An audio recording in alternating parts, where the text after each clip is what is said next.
This is Saturday Morning Mysteries. And we're your hosts, Alexis and Grace. Good morning, everyone. Happy Saturday morning, and welcome back to another episode of Saturday Morning Mysteries. I was going to say mysteries. But it hasn't a while since we recorded. It's a mess over here. We're your hosts. We're the messy hosts of this messy-ass podcast. I'm Alexis. I'm Grace. And I guess my mind is all over the place because I'm so excited about what we're about to get into for the next, 5 weeks, I think we've talked about. Yeah, it's spooky season. It's officially spooky season as of our airing of this podcast, not as of our recording, but we're very excited because every year we do a particular arc throughout the month of October, and this week also the last weekend of September. Right, it's like almost October. We make the rules, we break the rules. There are no rules. We're messy. We're messy rules. The rules are very messy. But yes, so we do an arc of only Halloween themed or Halloween related episodes of our favorite animated shows / movies from our childhood. And yeah, we obviously, as per usual, recap them to each other in a somewhat true crime, fictional crime fashion. So very excited to hear what episode Grace is going to do. She's up first today. And should we tell them like the structure, how it's not going to be like you, me? The structure will be a little different for these 5 weeks. Grace is going today, and then I'm going to go 2 weeks in a row, and then Grace is going to go 2 weeks in a row because she has something very, very special for the last 2 weeks of the month per our episode tracker that I saw she put on there. So so it'll be a two-parter. Again, it's messy, y'all. Things are wild. We're celebrating Halloween starting in September. We're not going back and forth every week. What even is life? What is time right now? We knows? Don't know. It's a construct and spooky season's taken over. So just let it happen. Let it happen. But yeah, so hopefully. Getting haunted, just let it happen. Listen to this podcast, just let it happen. Let it happen. Is there a ghost banging on your door right now? Let it happen. Let it happen. But hopefully, we hope that, these 5 episodes get y'all excited for, I think, what is one of our favorite holidays, probably top 2 or 3, because there's only like really 5. But only like a couple of them are good and mean anything. So, but Halloween is definitely my second favorite holiday, so I'm super stoked. What's your first favorite? Thanksgiving. Same. Yes. Nice. So this is why we have a podcast together. Exactly. And on that note, I'll hand it off to you. Thank you. So yes, today I am doing an episode from a show we covered last year. And even more specifically, an episode that ties into an episode we covered last year. Oh. So we must legally start off by saying that this is a good legally. This is I'm not a lawyer legally. Good. That okay. Even more than whisper scatting of the amazing Chans, we are coming back to the greatest theme song of all time. Oh, yay. Darkwing Duck. When there's trouble, just call DW. Darkwing Duck. Yes. So let's get dangerous. And today, we're getting dangerous. Amazing. Love it. As today, we are doing a Halloween episode that has mainly, I think it's a Halloween episode because it has lots of nods to horror movies and horror movie tropes in this episode. And it's entitled Night of the Living Spud. Oh, wait a minute. I love this that you're doing that. This is the only time, well, no, it's not, but I'm going to interrupt you right now very, very briefly. It's not the only time, but it'll be quick. Won't be the only time. I've not seen this episode, but not this comic. I have another Darkwing Duck comic in here. It's like a fake graphic novel where like half of it is based on this episode that you're going to talk about. It's like it's the events after this episode. Okay, can you recap it afterwards? Briefly for us, I will do my you best. Remember? Yes, what I remember, I will. I might have to like pull it out and we'll like edit that part out while I'm like struggling to get it out of the box behind me. But we'll brief cut so you can browse briefly too, because I'm just now very curious based on what happens in this episode. Like, yeah, there's a continuation apparently via graphic novel. Amazing and fitting. And as a side note, yes, so this is Night of the Living Spud. Play on Night of the Living Dead, the like 1960 something, like one of probably the most classic horror movies. I'm not like a big horror movie, as y'all know, aficionado, but I do know this one. I think we watched this in high school with like all of the rowers. Probably. I do love that movie. Yeah. I would not be surprised if I was like, guys, let's watch this movie at a movie night or something. Yeah. And I think like, I do think it was you who's the impetus. And I think you were like, no, it's in black and white. So the effects are bad. Y'all won't be scared. And then it was like very fun to watch. So it's one of the rare horror movies I've actually seen. There you go. Because it's easy. It's black and white. Like you said, it's cheesy, but like a classic still. It wasn't cheesy at the time. People probably had heart attacks in the theater, but whatever. They absolutely were not doing well when this first came out, probably. But for those who haven't seen it, you don't need to have seen it for this episode. There's just a lot of like loose references to random horror movie things. And again, spooky stuff throughout this episode. So we start off with Darkwing Duck, aka DW, inexplicably lost in the woods.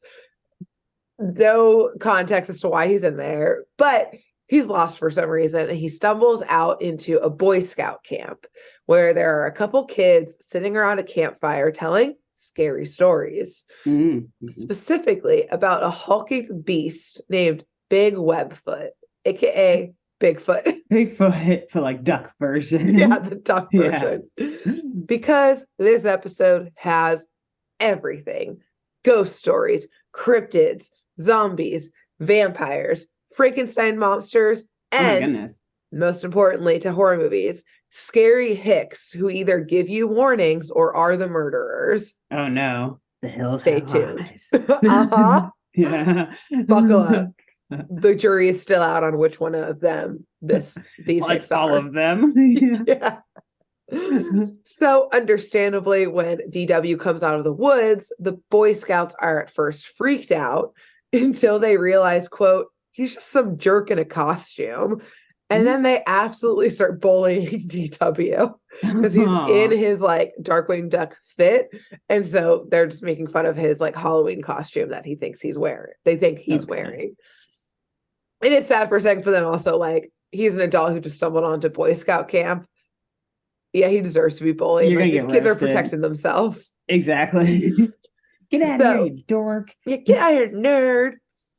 And this, of course, instead of being a mature adult, it riles DW up, and he wants to seem tough and show off to the boys who they think he's lame. So he's like, "No, I'm not. I'm cool." So he sits them down to tell them the real horror ghost story involving Big Webfoot that happened right there where they are tonight. So we launch into now our full episode as we go back in time to a tale of when DW faced the Night of the Living Spud. And we cut to right away our friend, our enemy, our villain's badass greenhouse home, Bushroot. Okay. Yes. So if you want, pause here real quick, jump back to our first Darkwing Duck episode. Very first. Yeah. I think it was the first villain. And it's hilarious because it's like the third or like fifth episode of the first season. So they came back to Bushroot when it was like fresh in the viewers' minds. Yeah.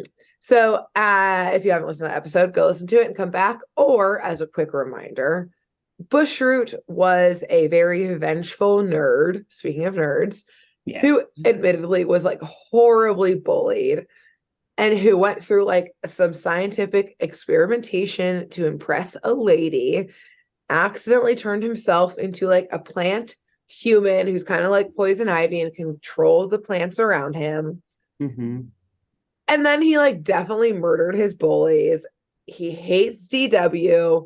He absolutely like kidnapped a woman to try and Frankenstein her into a plant to be his wife. hates DW because DW thwarted this effort and literally mowed him down in the process. Literally and only mowed. yes, it only Lawnmower. has grown more unhinged as time went on. And that's Bushroot. I think that's all from his first episode. Yeah. But basically this whole like what a wild ride. A wild ride. The whole he turned into a plant thing has really impacted his brain chemistry. He's not doing great. So since I guess regrowing from being mowed over and mowed down last time, I guess he regrew. Also probably impacted his brain chemistry. It's like a couple concussions and brain damage for sure to that frontal lobe at the very least. Yeah. But since then, I guess Bushroot has been like sitting around at home, both making like plant servants to do his bidding, but also he's decided, I will say, I'll give him credit, he's learned from last time about kidnapping humans and trying to make them into plants. He's not on that bag anymore. Instead, he's trying to make his own new bride. So instead of kidnapping a woman, turning into a plant, he's now taken a plant that he's going to turn into a woman. A thinking thing, at least. Yeah, like a humanoid. A conscious being. Yeah. A thing like he is. So that's the plan. Okay, it's better. A little more ethical that he's not like torturing a human, though. I guess maybe. Yeah, I guess like he could probably feel the plant's pain because he's also a plant. So if he's like, it's fine. I guess actually no, that doesn't count because he was going to do it to a woman who definitely could feel the pain. Either way, his lab, like last time, is full Dr. Frankenstein status. He's got the lab tables. He has like a daisy in a flower pot hooked up to like all of the machines and electrodes and that kind of stuff. I'm sorry, my sweet. It'll only hurt for a moment. Literally, that's what he's saying. And then it just like cuts to like the daisy just like this. So just a plant. Yeah. Soon, my love. Understand it, Grace. It'll be brief. The pain will be short, but our love will be forever. Love will live on. No one will mow our love down. Yes. And I guess as also for those who maybe don't remember that first episode, Bushroot is like a walking like flower stem with legs and arms, a duckbill and eyes, and then like a weird flowering purple head. So for y'all's own visual to remind yourselves. If you can't imagine. I guess if you're watching the video, thank God you get a picture of him on the screen, but another plug to check out our YouTube page. Exactly. And it is truly as wild as I just described how this man looks. This man plant appears. So yes, Bushroot, like you actually did just say, is like, it'll be over so soon, my sweet. And I will say he's also like imagining her. You see like the little like thought bubble. He's like imagining her as his like duck bride, as like a total hottie, like, which I guess daisies would be a total hottie in the plant world, is like the indication they're like the it girl type of thing. They're beautiful, they're prim and proper, etc., etc.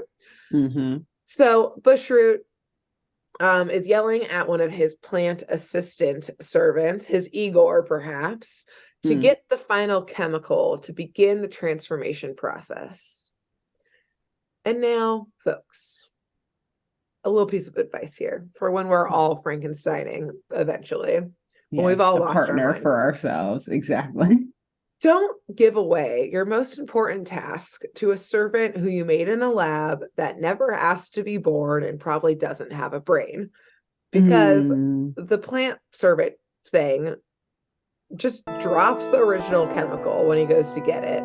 And not wanting to fess up, he pulls a Kronk from our favorite movie on this podcast, Emperor's New Crew, and just grabs another one. Oh gosh! No questions asked. Not looking at another the label. Chemical or whatever, like another chemical. This is look at not the same color, but this like is also fold liquid up to see if it's a llama or the skull. What Kronk doesn't do. Yes. Oh And no. thus he doesn't learn, doesn't see, and Bushroot blindly trusting this brainless plant, just trusts it and pours it onto the plant that he thinks again is about to become this haughty plant lady wife. And it starts growing and warping. And naturally, Bushroot is screaming, "She's alive! Alive, I tell you!"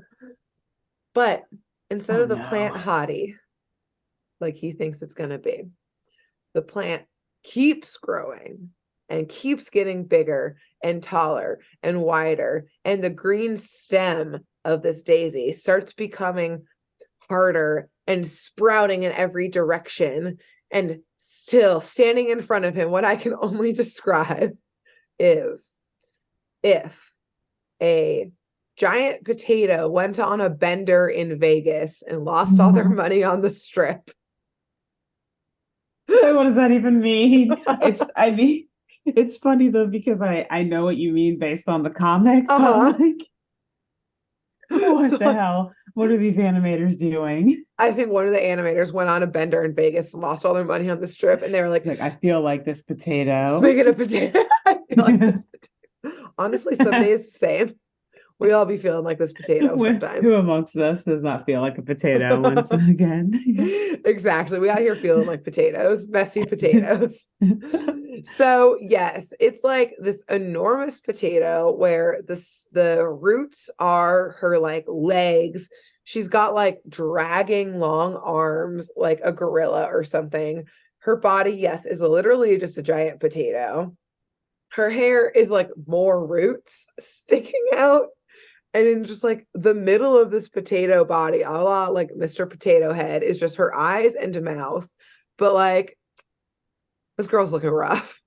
She did not ask to be just born. Woke up, Grace. What was that? She just woke up. Okay. And she did not ask to be awoken from her potato slumber in any way, shape, or form. Oh no. She's got bags under her eyes. Ooh. The eyelashes are like missing a couple. It's not cute. And it turns out that the chemical that the assistant, we'll call him Kronk, passed was potato starch. And so oh no. That's how she became a daisy to a potato human. Everything else was hooked up to work to make her into a humanoid plant, but it was like the chemical daisy. X. Yes, but like did not give her superpowers, turned her into a potato. Quite the opposite. A daisy to a potato human. I feel like there's like that's kind of poetic in a way.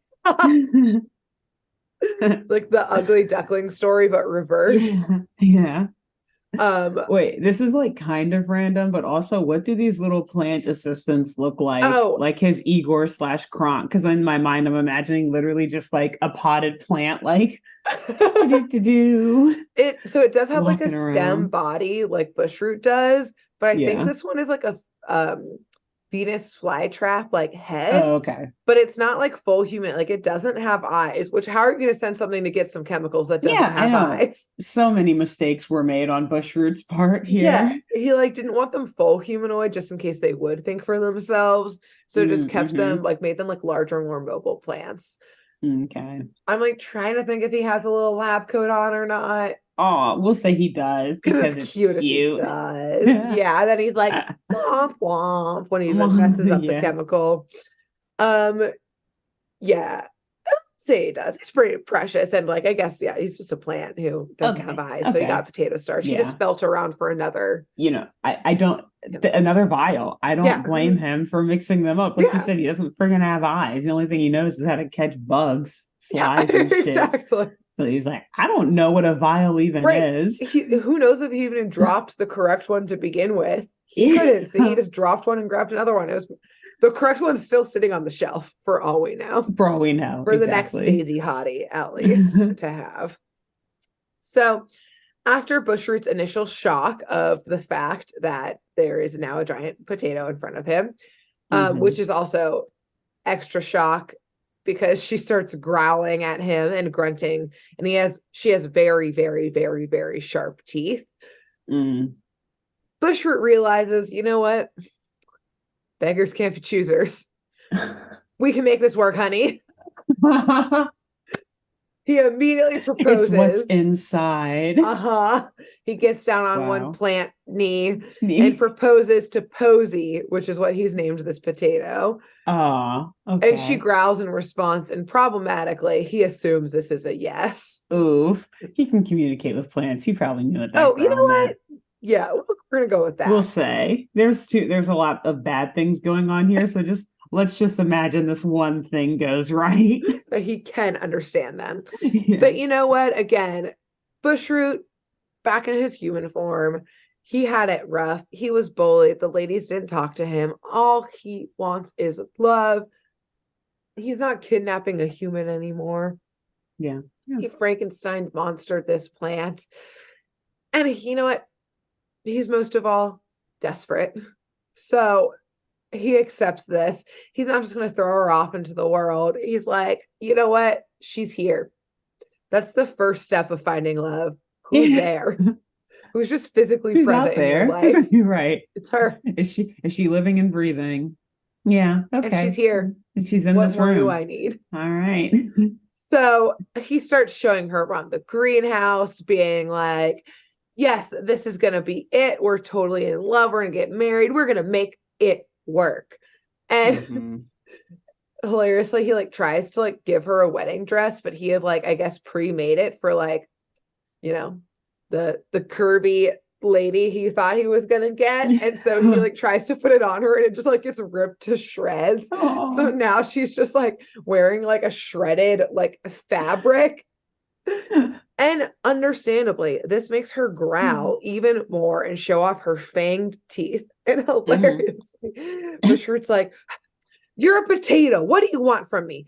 Fine, I'll get you a real wedding dress. I'll be right back, honey. And he storms out the greenhouse to go get her a proper wedding dress. Okay. Did he take her measurements at least? Like, you know what? I was thinking that too. Because we will eventually rejoin him trying to get this wedding dress. And that's absolutely a question I had, because I think the answer is no. He did not learn from his lesson at all. No. Again, he's new to all of this. He's new to love. He was too embarrassed to say like small, medium, large, extra large, quadruple million XL. Yeah. He's like, never ask a lady. Like, her I need some holes for where her like spuds are coming out, or like the little sprouts. How many of those? He's like, I don't want to ask her how many she has on her whole body. That's like, it's a very delicate subject with milady. Exactly. And he's like, I don't want to ruin this marriage before it gets started. Yeah. So yes, he instead just leaves, et cetera, et cetera. And as soon as he leaves, Posy the potato just turns the other way, and a la the Kool-Aid Man just smashes through one of the greenhouse walls, which is on glass, and just leaves out into the world. We have, ladies and gents, a runaway bride. She's nervous. She's got cold feet.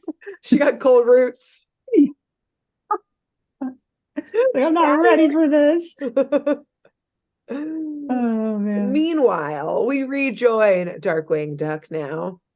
He's at home in his house in just his regular day-to-day getup, where Goslin, his adopted daughter, aka Goz, is begging to go with her best friend and his family, the Muddlefoots. Her best friend, as a reminder, is named Honker, which is still very funny. Yes. Honker Muddlefoot. Honker.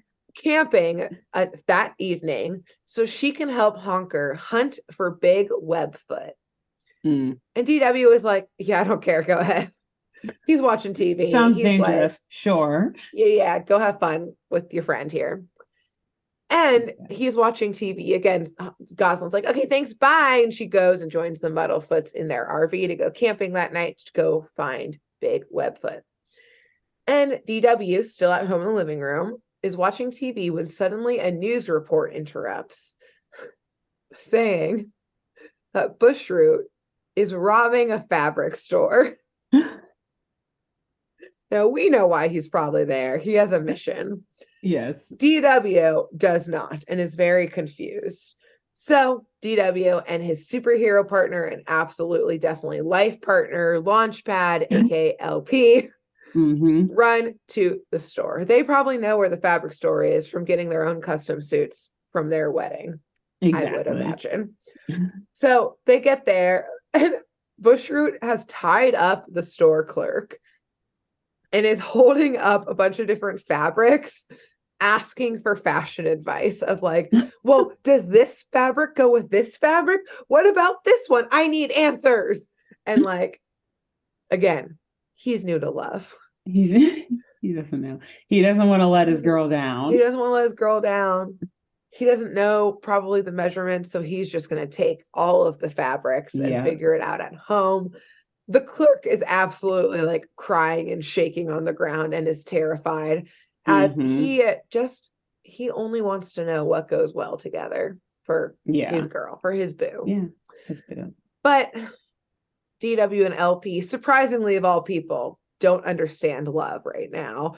Don't understand the desperation. I guess they have each other. They forgot what it's like to be single and to be nervous new to this. Yes, before their wedding. Put yourselves in his shoes. Think of when you and LP first met. DW, you were all nervous. You wanted to get him a Christmas present for the year. You didn't know what size you couldn't decide. Yeah, it's nerve-wracking, that first present. No less your wedding as your first present. So LP and DW show up, ask questions later, immediately start to fight Bushroot, who is able to get away. He has improved his fighting skills since he last got mowed down. And he like shakes his flowery head and emits pollen everywhere. So to me, as someone who's very allergic to pollen, this is attempted murder. But it works. Bushroot is able to get away, get out the store, and after a couple minutes of confusion and sneezing, DW and LP hop onto their motorcycle and try to pursue Bushroot. But we're going to briefly step away from that chase and join Goslin and the Muddlefoots as they head out for their weekend on their camping trip. They're twisting and turning in their RV on this dark forested road, and they being Goslin, Honker, his parents, and his older brother. I didn't know he had a brother. Nice. Yeah, I know. I was like, where you come from? I bet that he's like super cool looking, like opposite of Honker. No, still a nerd. Okay, it's the whole family then. Got it. He's like, I wish I would have written down like what to compare. He's like in an 80s movie, what the bully looks like. Like the bully who's like neglected by his parents, who he absolutely is. He's got like a weird like shag bowl cut. He's got like a weird like vest on. He looks like, and like specifically the bully who like is dumb. Like, he's like the goon. He's like the goon of the bully. Gotcha. Is the vibe here. So oh God. Yeah, he definitely bullies Honker, family, which is very sad.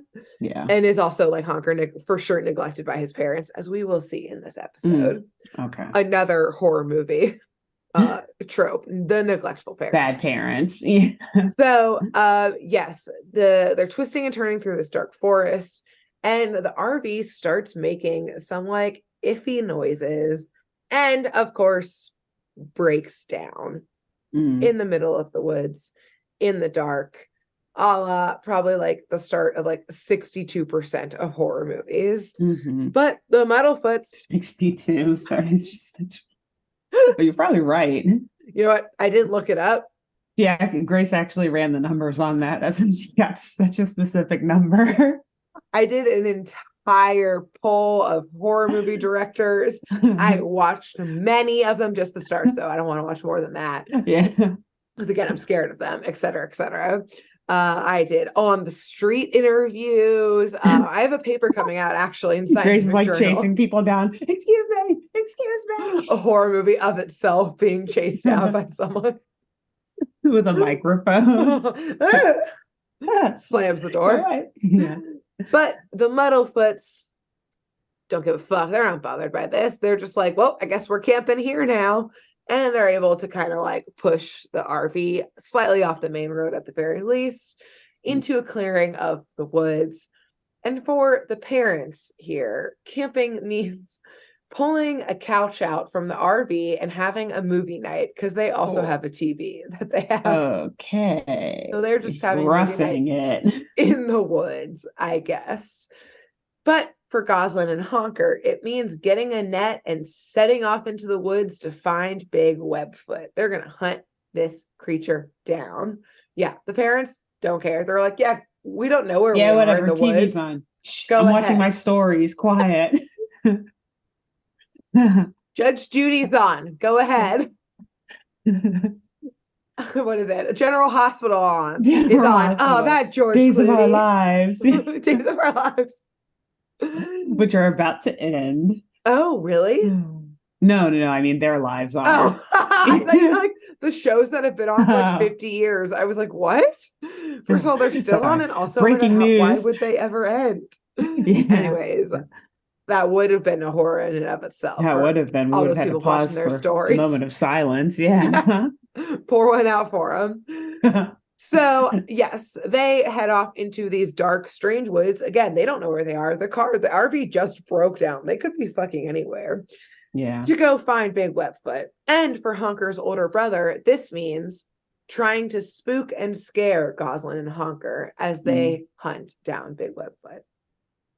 And his method to freak them out is to don like some big like cloak-esque thing and put on, I think, probably his like dad's shoes to make fake footprints for them to follow so that he can then jump out of the woods and scare them and freak them out.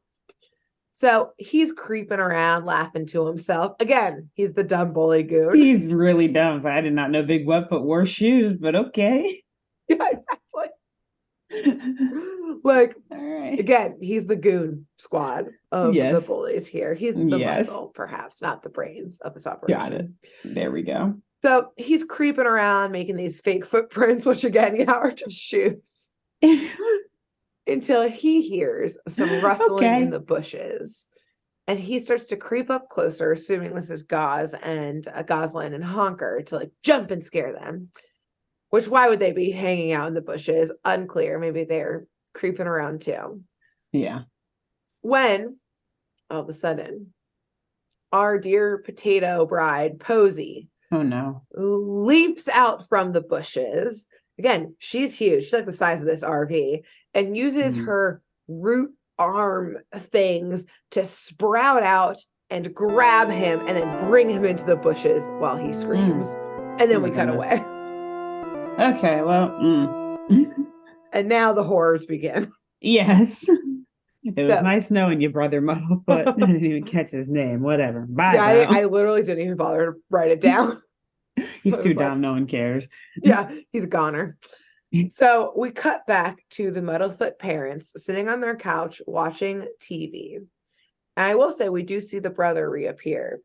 Oh. We see him slowly walk over, kind of dragging his feet. He's drooling slightly. His eyes are just like red spirals. And he just silently sits down next to his parents, just like staring, the spirally eyes just staring out. And his parents just like, hey, what's up? They pass him some chips, which he like devours this bag of chips like violently and immediately. Oh, goodness. They don't notice. They just hand him some more snacks. But their movie, they have to be watching some vampire movie, gets interrupted by a news bulletin saying, there is a vampire loose in town. I know, it is a wild evening to be alive right now. What is happening? Okay, St. Canard is... things are going bad. Town. Yeah, very bad. And it starts to describe all of the signs that have been happening all over town of people who were attacked by this quote-unquote vampire.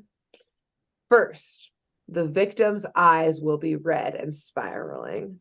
2, they will be drooling. 3, they will have an insatiable hunger for potato-based snacks.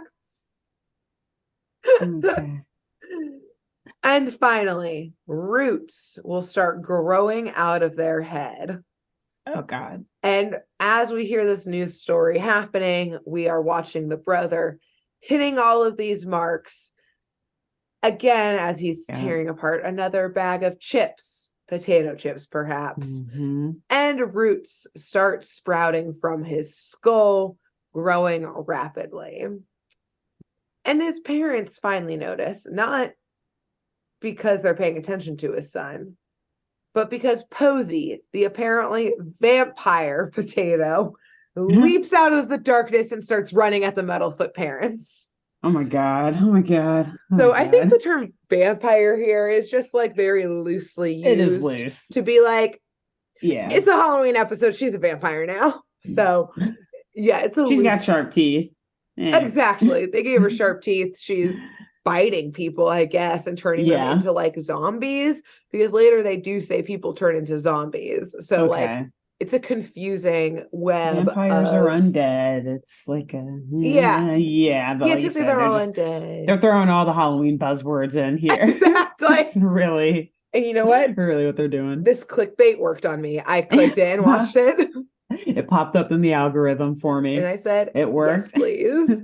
And so, yes, the parents start screaming. And from the woods, Honker and Goslin hear the parents screaming and dash back to camp thinking Big Webfoot is attacking them. And unfortunately, Posey immediately grabs Lil Honker from the ground. Oh, no. And everything goes dark. Oh. And we cut away. Okay. So we're back with DW and LP, who were speeding through town to try and track down Bushroot and into the countryside, trying to trail him, who, once he hit the forest, was able to get away because he can control plants and shit. And unfortunately, out in the middle of these woods, DW and LP crashed their bike during this chase, and now they're stranded on the side of the road. But instead of just like accepting their fate like the Muddlefoots did for the night, being like, well, I guess we live here now. DW and LP decide to try and hitch a ride deeper into the woods to pick up on Bushroot's trail. And soon, along this country road highway type thing, a big semi-truck pulls over and walks out walks a weasel in some overalls. He's got overalls on. He's got this huge torn up straw hat, a piece of hay hanging out in his mouth, and these bright yellow eyes. He takes one look at DW and LP and goes, "You okay, city boys?" and spits on the ground. Oh no. Do we trust him? No. Will he murder them? Sounds very Deliverance-y. You sure got a pretty mouth. You sure got a pretty mouth. He's got like Deliverance. He's got Texas Chainsaw Massacre. He'll have eyes. All of the above packed into one weasel right now. Into one weasel. Never trust a weasel. Never trust a weasel, especially not this weasel, because he gets crazier. Oh no. So they pile into the car because they're like, well, I guess we need this ride. And they're sharing like the front seat with them, and they hit the road. And as soon as he starts driving, he locks the doors and looks at DW and LP. That's their couple name. Launch Wing. Better than Dark Pad. That's good. Launch Wing for sure. It's their like People magazine couple's name. Oh my God, Launchwing was seen at the bridal shop. Are they getting married again? Never seen again after entering Country Road. Last seen entering a semi-truck, never to be seen again. Never seen again. So, yes, the doors are locked. All of a sudden, this weasel looks at them and goes, "I got here frozen aliens in the back of my truck." What? Unprompted. DW is like, "Excuse me." Launchpad is like, are Are you for real? And the weasel just smiles and goes, yeah, it's government stuff. Things you ain't supposed to know about.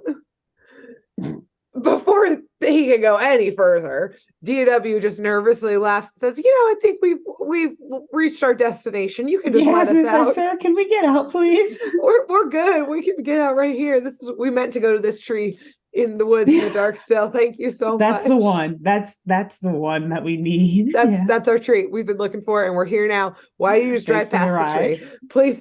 Please turn around. Okay, this tree will do too. But the weasel fully takes his eyes off the road and says, but I likes company. It gets lonesome out here on the road, and after a while, you start seeing things. So this is the time to tuck and roll. This tree would also be fine, sir. Tuck and roll. This is the time you roll down that window and just jump out, moving vehicle or not. Did Darkwing bring any of his weapons with him in here? Like, please tell me this guy's got a gun. You know what? Darkwing, that is, not the I was going to say Darkwing, unclear. This guy, absolutely, though. The weasel definitely does. Absolutely, for sure has a gun. Yeah.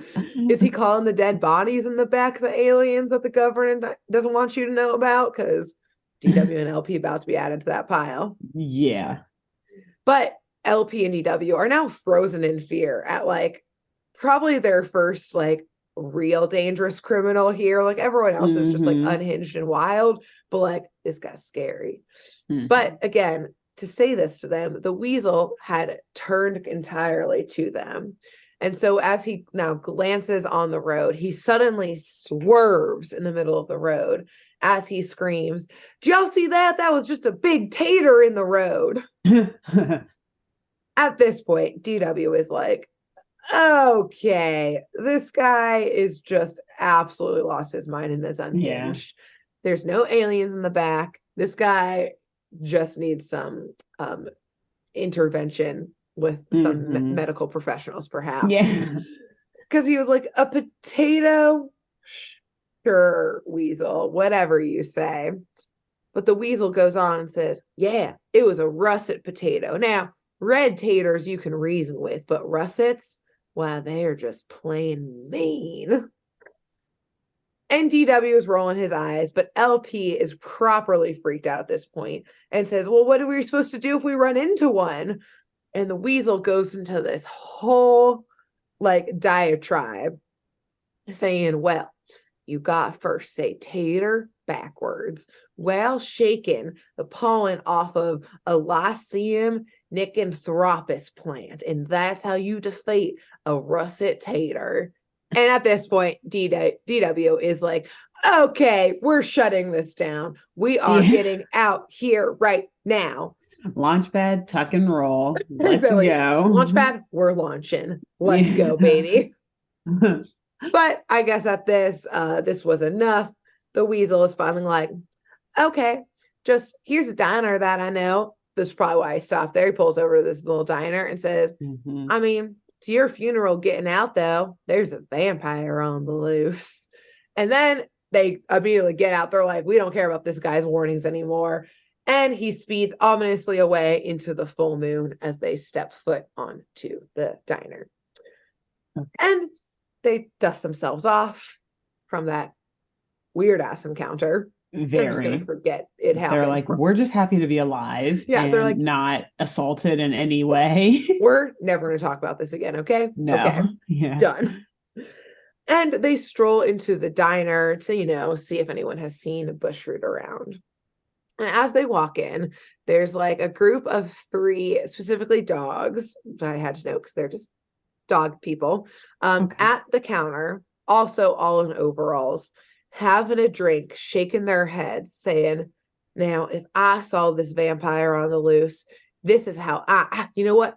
I would stab him straight in the heart with a stake right here. And they're all one by one describing how they would murder the vampire if they ran into it.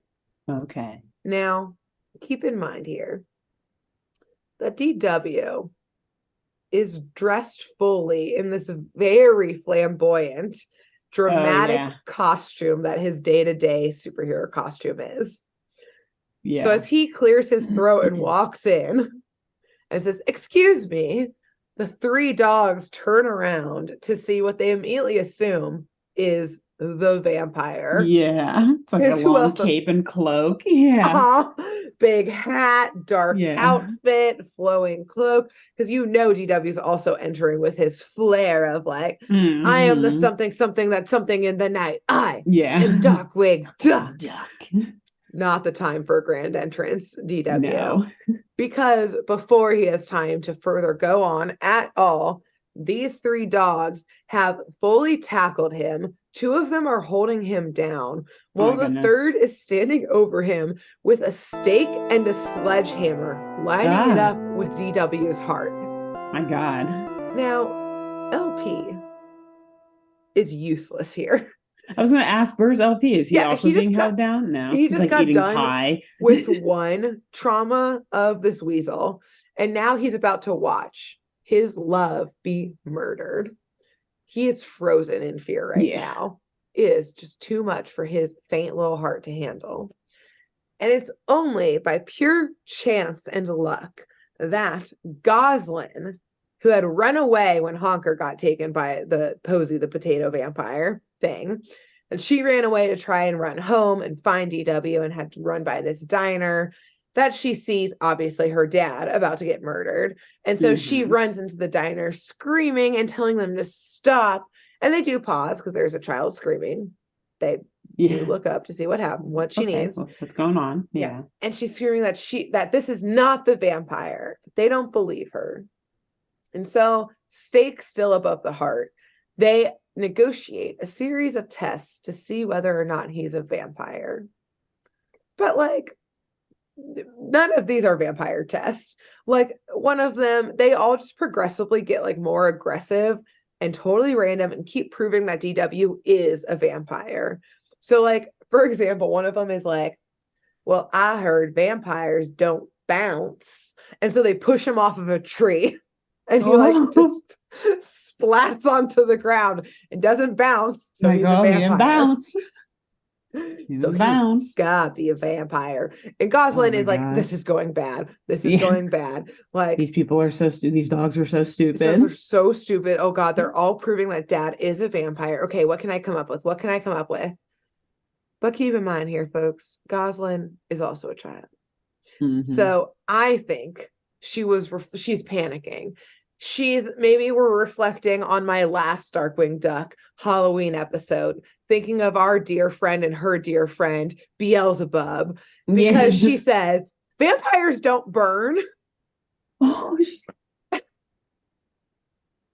the dogs say, God. Oh, my dad will definitely burn. Vampires can't, though. Vampires don't burn. And so they say, that's right. And they get out a lighter to set DW on fire.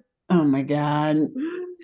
But luckily, DW and LP, one of them somehow mention that they somehow bring up the weasel in the semi-truck that brought them here of we should have stayed with him or something like that. And all of a sudden the dogs go, oh, Dwayne. Oh, we know Dwayne. He's our buddy. You all good, city boys. Dwayne. He didn't seem like a Dwayne to me. Yeah, but he is. So they know Dwayne. Oh yeah, you guys are fine. You're not the vampire then. Oh my God. So the weasel saved the day. They let them go. What a plot twist. Yeah, otherwise DW is about to be burnt at the stake right here, right now. Oh my God. So yes, they let him go, and Goslin goes, okay, great, thank God. So yeah, there is a vampire though, Dad, and I know where it is. It's also an evil potato. Trust me. DW is what is wrong with people tonight? Why has everyone lost their marbles? But Goslin is Dad, no, I promise. Something's really wrong. And so she's dragging him back to the Muddlefoot's camp where she had fled. And LP is kind of lagging behind them because, again, Goslin's hurrying DW along. Yeah. So DW and Goslin don't notice as they go further into the woods that a potato, Posey, our dear vampire potato, leaps out from the bushes and grabs LP. Ooh. But by the time they arrive back to camp, LP is with them again, so they didn't even notice that he was gone. But they also don't notice his red swirling eyes, his drool, his hunger for some potato chips and other potato-based snacks, like maybe some fries from the diner and some roots grown out of his head. And at camp, all 4 of the Muddlefoots are staring at the scariest type of TV, aka a static TV. No. All just drooling. Is there a child about to crawl out of it? I'm not sure. Probably. Probs, at least a potato. Yeah, a potato. Most likely. And there are now roots sticking out of their heads in every direction. DW, again, who has just been gaslighting everyone this whole episode, is like, I mean, I never really liked the Muddlefoots. They're kind of weird. So, like, I don't know, maybe this is what they do when they go camping. And Goslin fucking snaps. She's like, they're weird right now because they're zombies, Dad. Mm-hmm. And DW is about to shrug her off again and explain that there's no zombies, there's no vampire here. When Posey the potato does jump out from the bushes and snatches DW up from the ground. And so suddenly he's like, oh, yeah, okay, I believe you guys. Okay, there's a vampire potato. You're right, Goslin. Yeah, Goslin, point to you. Correct. Yeah. Good observation, girl. Well done. Well done. You'll please be a superhero. Save me. Yes. Yeah, please help. He does indeed yell at her to run into the RV to like go find a weapon. I like can't remember if in my notes that like he says or she says or I just wrote this in that like one of them is like, go get a shotgun from the RV because like they're about to shoot down this potato.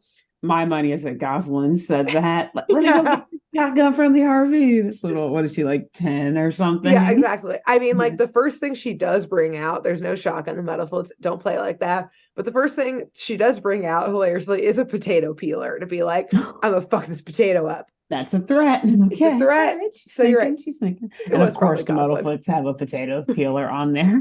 Exactly, in the RV. They're having hash browns for breakfast. Yep. And so all of this commotion has let Bushroot know that this is where his vampire potato bride has gone to. Mm-hmm.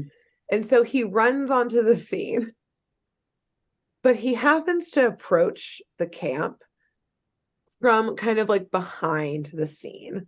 So all he sees is the back of Posey holding DW, kind of like the outline, like close and in front of her face because she's about to bite him. But this is a very compromising position that he finds the two of them in. Oh my God. He thinks they hooking up right now. And so Bushroot screams, my greatest love and worst enemy, how could you? And swears his revenge. He's like, of course she would find someone else. Look at how beautiful she is. I knew I couldn't hold her down. She's too wild and free.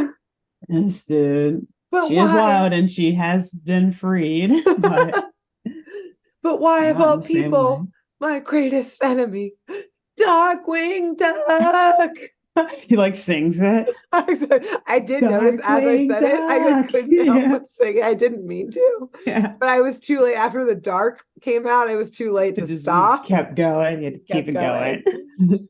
So again, another love plot foiled by Darkwing Duck. Another heartbreak caused by Darkwing Duck. Yeah. Bushroot swears his revenge yet again on DW. And right as Bushroot goes off to find his own weapon here, DW bites Posey's arms to get his escape.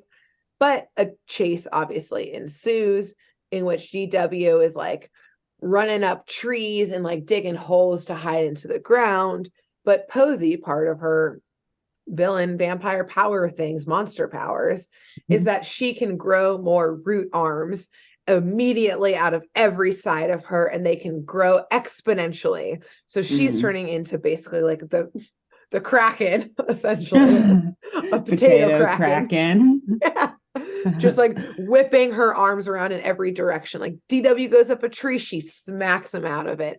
He tries to go underground, she shoots a root underneath.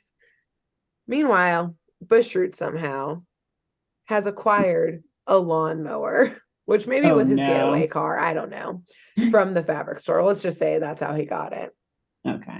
And so now the tables have turned and he's trying to run over DW with the lawnmower. Yeah. And he at this point is crazed. Feel, DW? How does it feel to be mowed, baby? And I will mention at this point that, like, I didn't mention it earlier, that Bushroot, and maybe we actually saw this, I think, in the first episode when he was trying, or his first episode when he was trying to take the lady out on the date before he kidnapped her, that he is in like a tuxedo top. Oh, with like for the wedding. Tails. Yeah, and this time it's for its wedding. But at this point, it's like disheveled. Like he is not doing well. His heartbreak. It's a crime of passion that's happening right now. Okay. And the bow tie is like askew. It's dusty. It's like unbuttoned. He's not doing well. Okay. So cleverly, Darkwing Duck realizes that Bushroot is going to mow him down at any cost at this point. So he lets himself get caught by Posey, the vampire potato. And Bushroot, again, mad with rage and passion, floors it, still only eyes for DW. And DW jumps out at the last second as Bushroot crashes into his bride with the lawnmower. But she's a fucking huge potato. This doesn't do anything to her physically. Okay, good. But it's a lot of emotional damage because her fiance just tried to run a lawnmower, or did run a lawnmower into her. Yeah. So she turns on Bushroot too. Oh no. Now trying to grab and possibly strangle her fiance with her root arms. And as she briefly smacks him, which, you know, she's not in the wrong here. He did just accidentally try and murder her. Yeah, exactly. Yeah. Some pollen shakes from his head. And DW, desperate now, remembers Dwayne's. It's not Dwayne, it's Dwayne. Dwayne. Wise and crazy advice. And he asks Bushroot real quick what type of plant he is. And it turns out he's exactly whatever the fuck the weasel said earlier. And I think was a made-up plant, and I didn't write it down again. So too DW, long of a name. It was the scientific name, and it's far too long. So now DW grabs Bushroot and starts shaking him violently while saying tater backwards again and again, which is ratat. And the pollen's going everywhere. He's just saying ratat over and over and over again. And it does shrink Posey, the vampire potato, smaller and smaller. Her little root arms are going everywhere. This is actually probably like killing her, et cetera, until she's suddenly just a normal little regular potato on the ground, which snaps her out of her, or snaps all of the zombies out of their zombie states and spells. Goslin runs out. Zombie Goslin, nope, just normal Goslin, runs out and hugs her dad, asking how he knew that crazy saying backwards, this like crazy way to fix this work. And he said, yeah, I did some in-depth research. And Goslin's like, no, you didn't. And I'm like, you. He goes, yeah, I don't know, some crackpot told me. Just true. And finally, just when you think the episode is over, the three dogs from the diner run out because they heard all of, obviously, the commotion and screaming. Yeah. And, you know, I will say this is a little harsh of DW, but, you know, he sees the villain, Bushroot, there. He's like, you created this monster. You must be stopped. He looks at the dogs. He looks at DW and says, that's the vampire. Or he looks at Bushroot and says, that's the vampire. Oh. And then it like angry mob. It cuts it on one of the dogs with the lighter saying, time to go get the diesel fuel.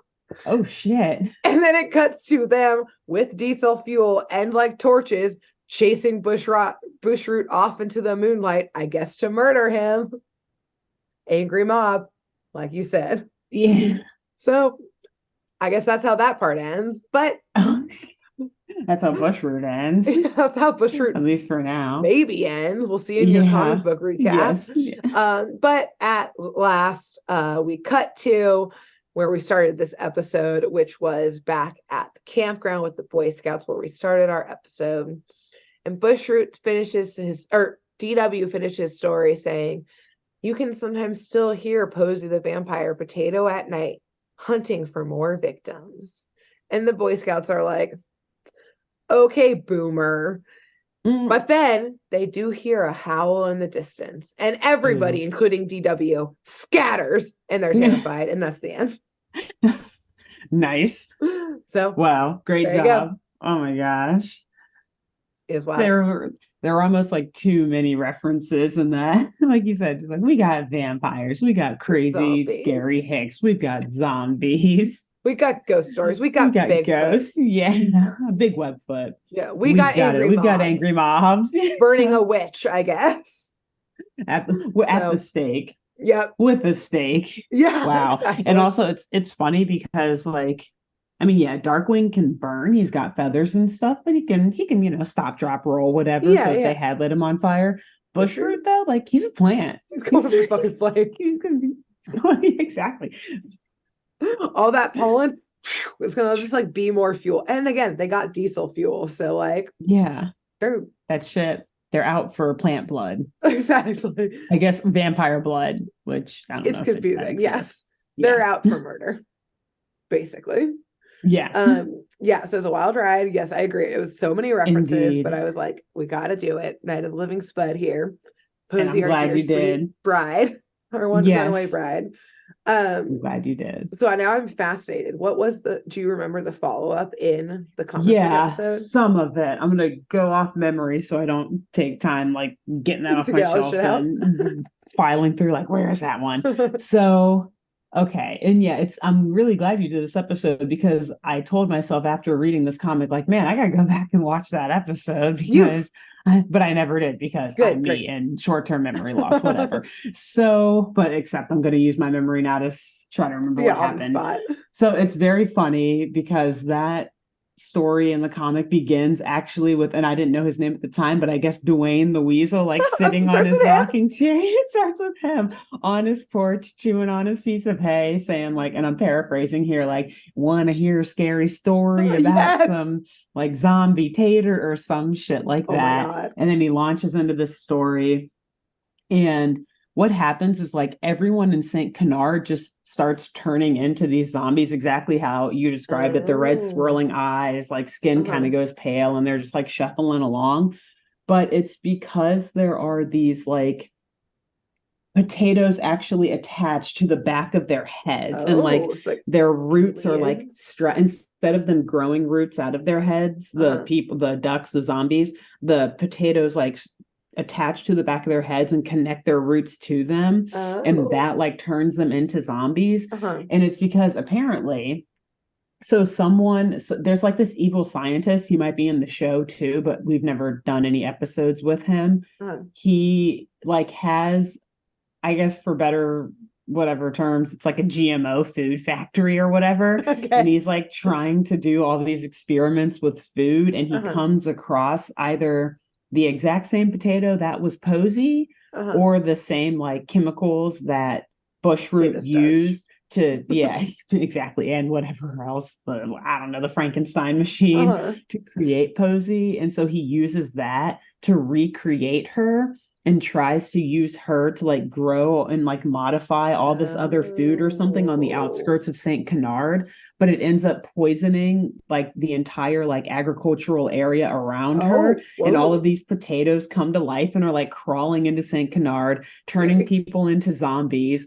And when DW and Launchpad find out about it, they're like, okay, well, it has to be Bushroot because he was the one who did it last time. But Bushroot is apparently in jail or like prison. That makes sense. So they like go to find Bushroot in prison, but they're like, oh no, like it can't be him because he's in prison. But they also find out that somehow he's escaped. So they're like, oh, maybe it is him then. But then they find out it's not him, and Bushroot is also trying to figure out what it is. He's like, my love, exactly. She's come back to me. They actually team up with him to track her down because he can like use his like plant powers or whatever to find oh my God. her. Wow. And that literally is like kind of what he says. He's like, my love, she's in so much pain. I can feel her pain. She's being tortured in there. And so they like try to save her. The whole town's like potato zombified. Wow, holy shit. And yeah, that's the gist of what I remember, but it really is like the evil scientist who's behind it all. And eventually, this comic is crazy because it turns out that one of the funders of this evil scientist plot is actually Steelbeak, by the way. Yes, he's always the big money funder, baby. Exactly. He like hands the dude a suitcase with just like money. And then when like all this news comes out about like the zombie outbreak being linked to this scientist factory, off to Saudi Arabia Steelbeak, he literally like helicopters in, tells the scientist like, yeah, I'm going to cut loose from this because this is getting too messy. This is all going to come back to me. I'm selling this, pretty much what he says. Like, I'm selling all my stocks, all my shares in this. And then he hightails out of there. Oh my God. Essentially bankrupting the scientist who then tries to like flee town or something. It's crazy. That is like, again, every cartoon, it all comes back to capitalism. The eco terror happening on that one with the ag and GMOs.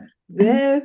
Steelbeak being a financier who then, like, he is the one who truly brings down the villain in the end because he's like, yeah, I'm pulling my money from this operation, and the dude goes crazy and the like investors has to run. Leaving. Yeah, exactly. Oh my God! Wow. Yeah, holy I'm gonna have to flip through that one again, and we'll recap on that maybe another day. But that's so funny that you did that episode. That is incredible. Yeah, is Bushroot reunited with Posey at the end? He is, but they eventually have to kill her again because as long as she's alive, like these potato spuds that are zombifying people, yeah, exactly, like are gonna continue to zombify people. Damn. And so that becomes a point of contention between like Bushroot and DW and LP, who like they were working together, and then when Bushroot realizes, no, you got to kill her.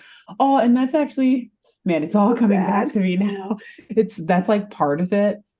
The whole like the pulling on the heartstrings of it, and how we're joking about Bushroot being like, it's only a little pain for now, my love, and then we'll live on forever. DW tells Bushroot, like, look at how much pain she's in. As long as she's alive, she will be in pain. Can't you feel that? And Bushroot's like, you're right. I hear her. She's in pain. He's like, I have to let her go. I have to kill her because I love her. And so oh my God, that's what he does. And then I'm pretty sure they put Bushroot back in prison afterwards, even though he saves the day. Because in my mind, I'm flipping through it like, oh, maybe they'll like let Bushroot go and be himself for a little bit. And like they'll wait until the next time. Yeah, but like they'll wait till then to lock him up. Like he did just help save the world. He did just have to kill the love of his life to like, do at least that. Like shave a couple years off that sentence. Exactly. Good no, behavior. They lock him right back. I guess he did escape though originally. So that added more years. And then he did something good, so it took those years off. So now he's just breaking even. It's like, okay, we're back to your normal sentence. Yeah. Get back in there. Yeah. Wow. So, what an incredible addition. Thing. Yes. To the Part 2, the continuation of the story. Wow.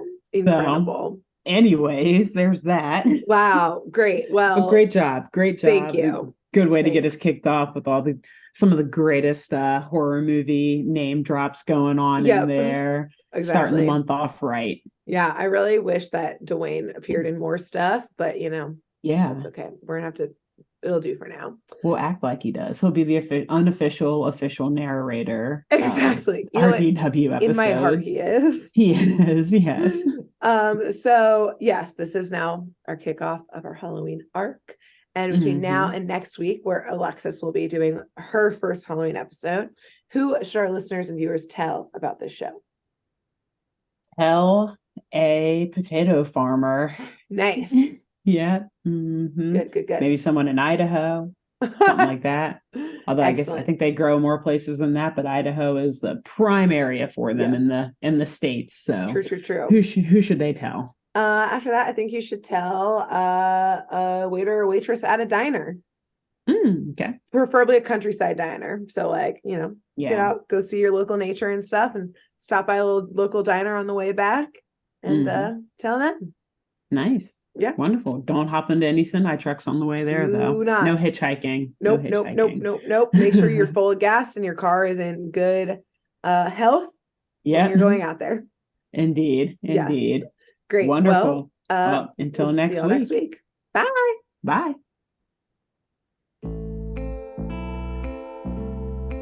Thanks for tuning in to Saturday Morning Mysteries. If you enjoyed this episode, please share, rate, review, leave us a like, and drop a comment. We post episodes every Saturday and bonus tune tangents whenever we feel like it. So please subscribe so you don't miss the shenanigans. And if you want to follow us on YouTube, click the bell under the YouTube subscribe button to receive notifications when new videos are posted. And if you want to subscribe to the podcast, we have no idea what you're listening to us on, so just hit the big subscribe button on whatever app you're using. We believe in you. Give us a follow on Twitter and Instagram at SatmornMist, all the abreves, and let us know if you have any episode or show requests by emailing SaturdayMorningMysteries@gmail.com. Thanks to Jenna Kendall for the logo design and to Ava Sakiki for the music used during this week's episode. See y'all groovy kids next week on Saturday Morning Mysteries.